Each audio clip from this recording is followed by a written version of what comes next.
to Limworld of Darkness. This is a scene for the Changeling venue. Now, this scene is going to take place after the whole thing with the pterodactyl, and the birds, and the troll, and Trond.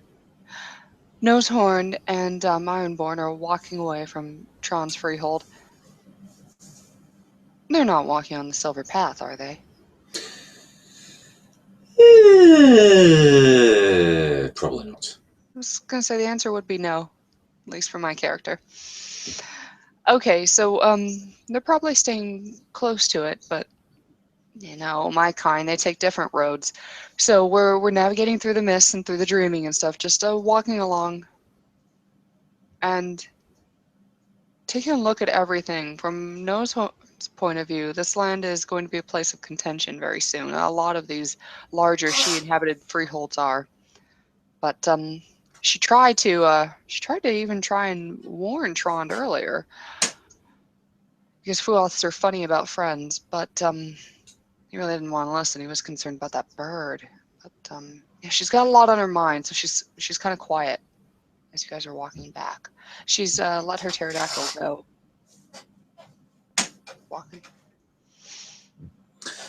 As far as Ironborn is concerned, he's walking alongside Nosehorn, keeping an eye on his new furry and very largely and very hungry friend, whom he has gleefully nicknamed Barguest. It's essentially just a chimerical dog, which also happens to be 5 foot at the shoulder and roughly about as heavy as a full-grown man. But it is a rather lovely little thing if you're into that kind of thing that could probably swallow you whole, which this proper thing most likely can. But nevertheless, Ironborn just keeps his eye on it as he walks along Nosehorn. He's got kind of a stroll in his step because, you know, there are many fun things that happened at Tron's freehold. Some not so fun things as well from his companion's perspective, and also from his perspective as well. But it was all good fun at the end of the day. Well, That dog. What? No, go ahead. Your dog. Yes? Is it Something a wrong? tracking sort of dog? You know, I've never actually put him to the test in that regard. I mean, I know that he'll eat anything that you put in front of him. Literally everything. But nevertheless, I mean, I haven't gotten round to tossing him an unfortunate so-and-so who may or may not have driven my ire yet. But, you know, if nothing else, he's rather a lovely companion, I may say. Not as lovely as you, mind you. You have a lot more, how should I say this? You're a lot more pleasant to converse with. Whenever I talk to them, it always feels a little bit one-sided. You have some strange tastes, Ironborn. How so? Never mind. Now, actually, I had another question.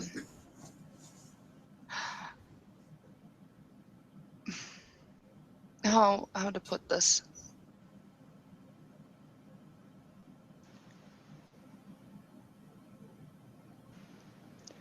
This dog of yours, is he tied to your land? He's certainly tied to me. And how does that work? I tell him to sit, he sits. Oh, you're his master. That's different. Mm-hmm. Oh, did I tell you I became a master recently? Oh, do tell. Yes, I was going to give it to this little puka thing, I think. I'm still not sure what the names are, but anyways, I believe it was a puka thing. It was going to help with my campaign. The thing went and killed itself, drank itself to death. Oh, how tragic.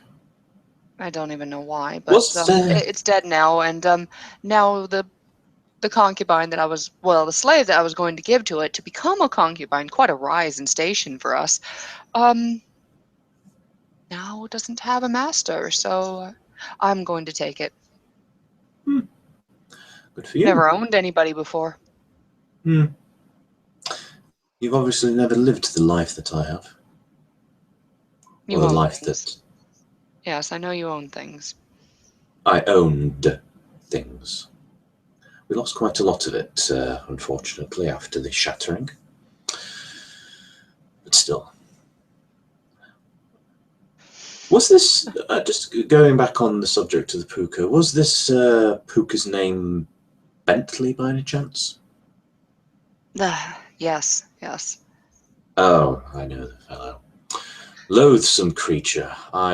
It was probably good that they drank themselves to death, in all honesty. I didn't find it exactly lonesome. I liked its ambition. I can't quite understand why it killed itself, but... The same reason many people kill themselves. Because they're too weak to accept the unfortunate truths that come with our existence. Which, yes, I know may sound strange coming from one such as I, but there is a modicum of acceptance, adherence that one has to have to when one is possessed of a certain, well... Now, I'm sure you will forgive me, but you are she. What about your life has ever been hard? You obviously have very little in the way of knowledge about my particular house's history. I saw you before the shattering and I saw you after. I know that you are our friends in a world where we don't have many. But what could you have lost? You've had everything handed to you. Oh, the things that I could count. My father's ship, the gratuitous number of salt white whores, the vases of gold, dross, glamour. Need I get one? Nevertheless, however, one does not... one should not always dwell on these things, even though it is sometimes very difficult not to. And it's always good to start again sometimes, and it helps you realize where you started and gives you drive for ambition. You know what I mean? Take this political campaign that you did. You came up the losing end, unfortunately, but look on the bright side.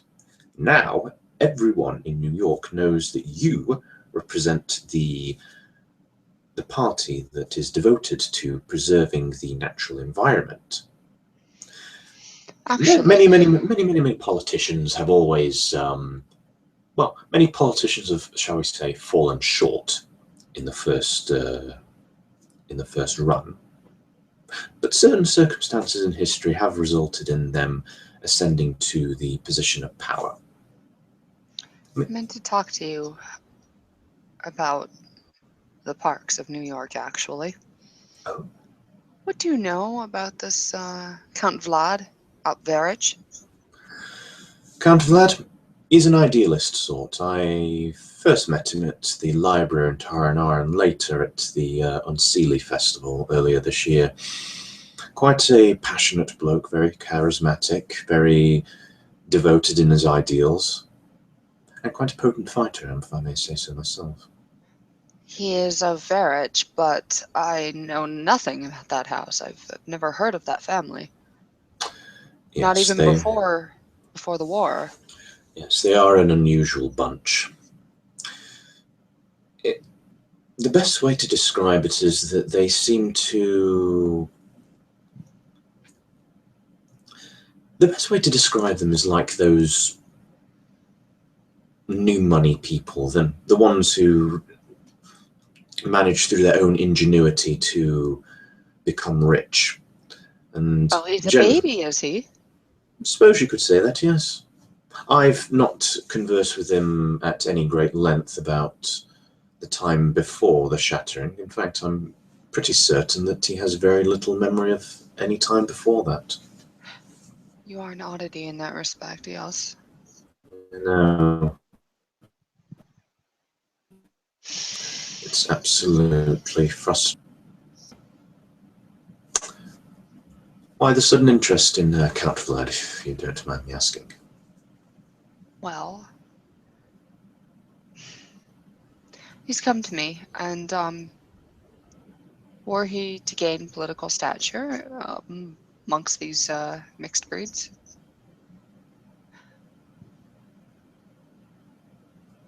apparently he sees a place for my kind in this new world order, and it's a place that I think is a lot more understanding than we've been given. He has shown us hospitality in the past, and to a greater extent than I thought I could expect from a she.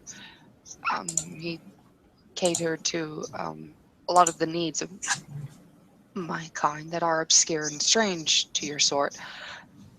But also, he's offered to buy some land that's very culturally significant to my people that is in New York City. So I just wanted to ask you, I suppose, if there's not some greater machination at work that you know of, at least. He's a she, isn't he? You're a she. I know. It was a rhetorical question. But if to answer your question bluntly, there probably is. But if he is willing to buy this land for your people that has this much significance for you, whilst I wouldn't exactly say he is a snake tongue. Well, sorry, excuse me. I shouldn't speak so ill of the Ophidian breed. I would not say that. I am. Yes. Well, as I was saying, whilst I wouldn't say that he is a forked-tongued liar,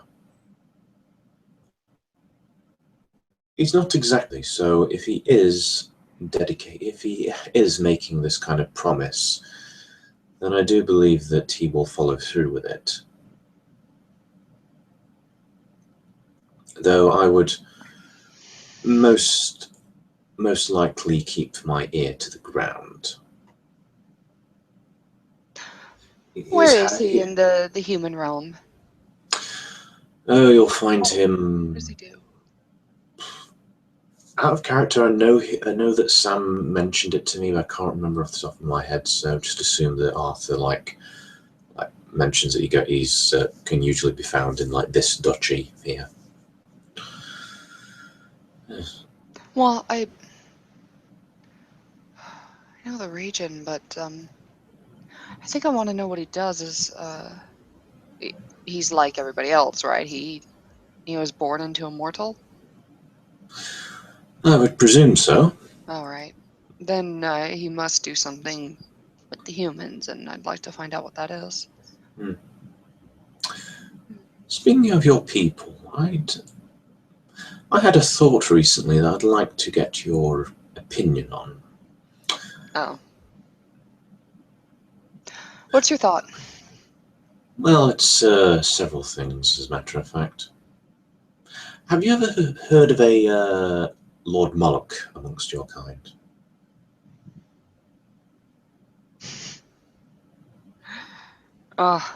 Sounds like a fear blog if he's taking lord titles. Why do you ask? My father sent me to meet him some time ago. When I did meet with him and one of his underlings, whom unfortunately I had to give him a name, which I think he thoroughly appreciated. He basically found strange, but he felt that he felt probably the same way you do about me, that a member of my house is useful in regards to understanding the political atmosphere of the Kingdom of Apples. I don't well, I have already told my father about him and arranged for some meetings between us, but in regards to my further question, if your people were to get this land, which Count Vlad is willing to buy for you, how would you say your people would provide for themselves as far as, well, obviously you are aware of the economy of glamour within the kingdom. It is a hard...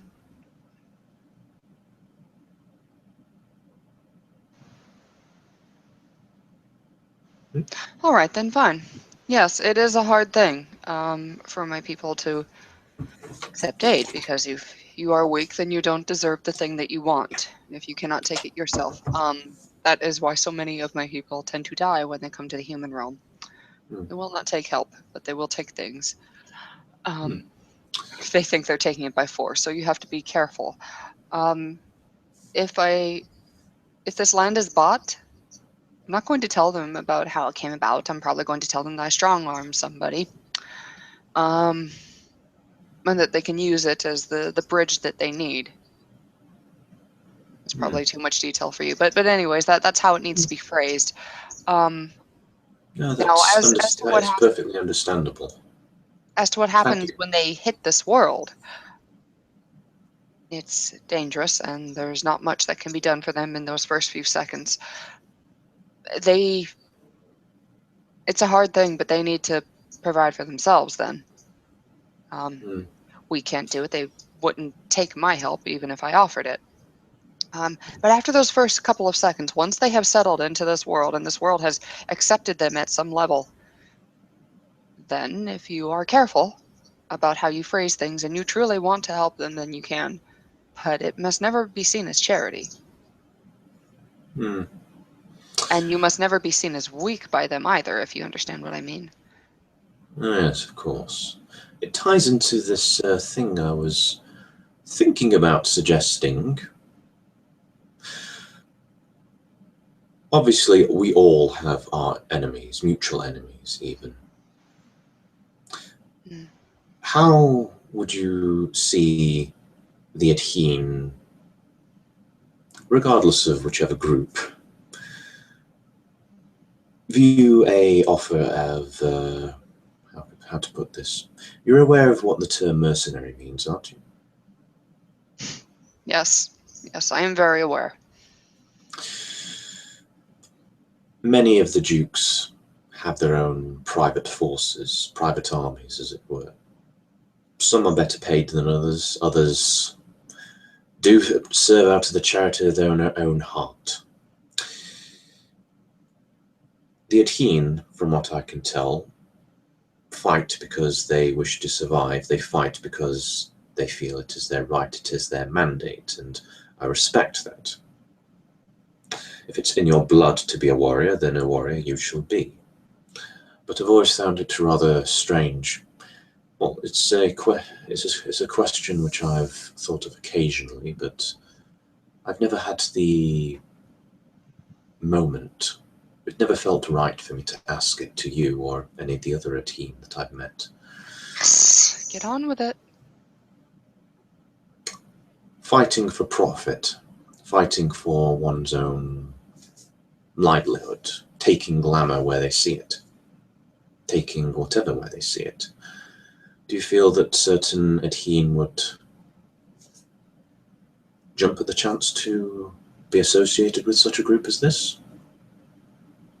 Or am I simply barking up the wrong tree? A lot of them are not as minded like myself. They don't recognize a Balor from any other she, so you may need to disguise that this group is run by a she, but otherwise I see no issue with this. I see many little tribes that are based upon this. It's not much different. Indeed. Are you familiar with any of our religious practices? I've heard a few things, not quite certain of the exact details. Oh, the cow stuff is usually my own people. There's other stuff beyond the cow things. But What about the yes. heart eating? Is that a regular practice? No, that's important too. But no, we have many such little tribes that are based upon certain tenets of yeah, we have 3 main religions. They all tie into a larger belief, but yes, you could, if you were having trouble recruiting, then perhaps with some assistance from me, I could sell it like that. And to what end do you want my people? I'm a simple creature in many ways, Nosond. No, you're not. What do you want? Money, power, wealth, dross. Some other things as well, but we can't always have what we want unless we're willing to take risks for it. No, you're like me, and that's not simple. All right, well, if you don't want harm to come to my people, Of course not. then yes, I don't care. I don't care if they work for a Balor sheep. I'd have an issue if they worked for some Illuminate scum, but no, not somebody such as yourself. Or a Fiona. I don't even know what that is. You're aware of Count Valerius, aren't you? Oh, yes, I've heard about that freehold recently. Yes, he is Fiona. Okay. The stories that I hear about that house, honestly, it makes me wonder. I hate to speak ill of the What dead. are you hearing? Because my networks are alive with that freehold recently. What is going on there? To put it bluntly, and I don't mean any disrespect to the dead. Get on with it. With the stories that I hear about that particular house, it's a wonder that any killing happened during the war. So what? It's just a bunch of weaklings that are there. I suppose so. Oh. Anyway. That's all that house is. Our overlords. All right. That's one other thing. I wanted to show you this. And Arthur actually Ironborn actually kind of stops, and he brings out the new longsword which he got recently, which he holds it kind of like the pommel is like around there and the blade's up there. It looks virtually the same as his old one that you've seen him use numerous times, but the inlay is made of a strip of silver. Oh. And he kind of like starts showing it off somewhat, like going to fair my laser, that type of thing. Yeah. You like it? Yes. Yes. I thought about naming this one. Okay. Is it a treasure? Unfortunately not, but I have had some thoughts for how to, as I say, upgrade it to cause a gratuitous amount of damage, but the silver in there is obviously quite potent. I thought about a couple of names. Autumn Lord. Cobra. Cobra. Why would you name that Cobra? Drowned God. Have you ever seen the emblem for House Balor? No, I must be honest with you. I know what you did in the war. Not the Second Crusade, the War of Trees. And I know that you are the gatekeeper to the Green Paths. Yes, but no, what did your people... What is this with drowned things? Well, as I mentioned to you before, I was part of King Balor's navy, along with my father and my older brother. Yes. We drowned people whenever, well, any story that you hear of pirates forcing people to walk the plank and drowning them in the sea probably has some inspiration from my father's ship, but it's really nothing special. Many of King Balor's navy did that. We weren't any different. We just simply tied a noose around their neck so that they usually broke their neck before they hit the water. Then do you... We called ourselves... Wait. Well, go ahead. Do you know anything about these mermaids?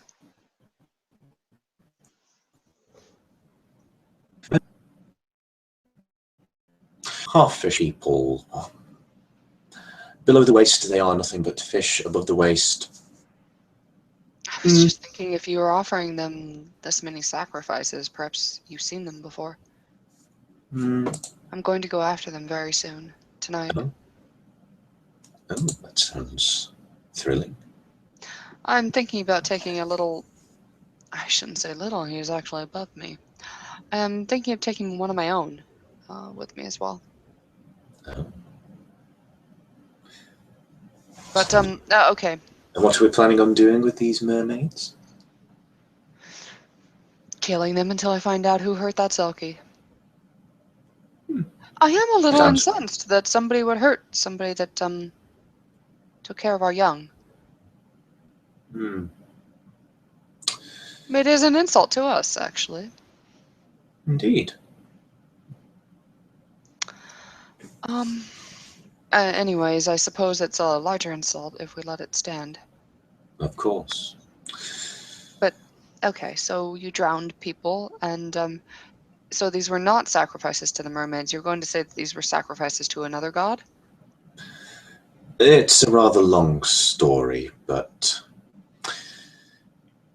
there were certain traditions that my father liked to keep. I paid really no heed to them, but I respected them nonetheless, for he was my father. But anyway, and Arthur actually, like Ironborn, actually sheaths a sword. I do think I have a very good name for this one, though. Probably might have to decorate the pommel a little bit and spice up the blade into a treasure of sorts. What's the name? I like the name Screaming Naga. Sounds something that you would like to run away from very, very quickly. I have no idea what you're talking about. Oh? I need to get going. Oh. Well, I shall hate to see you leave then, but... Well, I need to find out where my pterodactyl went. You have no idea the trouble I went to get it the first time. No. And, I suppose there's some human things I should be doing as well. Eating or some sort, I almost killed that body a couple months ago. Yeah, it took days to get it back up right. Anyways, yes, I'll see you soon. Allow me the privilege of giving you a kiss goodbye. No. Oh. Very well then. I shall see you another time, Noswald. And I will see you soon. And he does the gratuitous bow thing. Let me know what you have planned with this mercenary group, and I will see what I can do to help you. Very well. I shall let you know when more things develop. As her kind aren't one for curtsies or bows, and she is not in a she-court. At that, she'll nod and turn around, probably in the direction of where she thinks that pterodactyl is. And Ironborn will, as he yet mentioned, hate to see her go, but he'll love to watch her leave.